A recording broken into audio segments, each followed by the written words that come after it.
If you've ever felt misunderstood or pushed aside because of your faith, Matthew 5 verses 11 to 12 reminds us that we're not alone.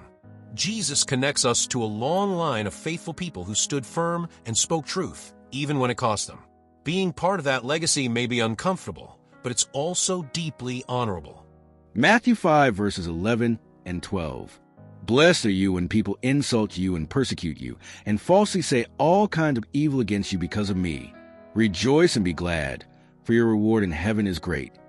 For in the same way they persecuted the prophets who were before you.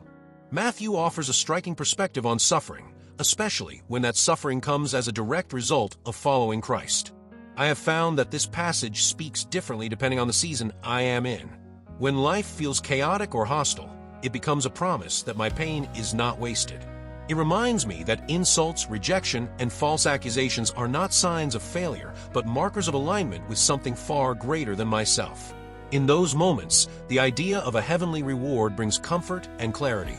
When things are calm and relatively easy, however, this passage shifts tone. It becomes a warning. It challenges me to examine whether I am living boldly enough to provoke the kind of resistance Jesus describes. If I am not facing any pushback, I have to ask whether I am truly walking in step with Him or simply blending in. The beatitude here seems to intensify the previous one, as if Jesus is emphasizing that persecution is not an exception, but a pattern.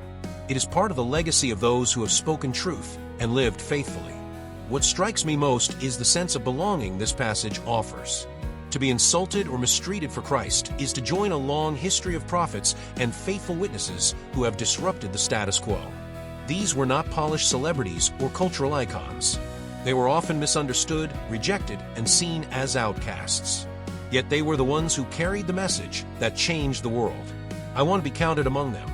That kind of company, though uncomfortable, is deeply honorable. It reminds me that being faithful may not always look respectable, but it always matters. And that is my thought for today. God bless and have a great day.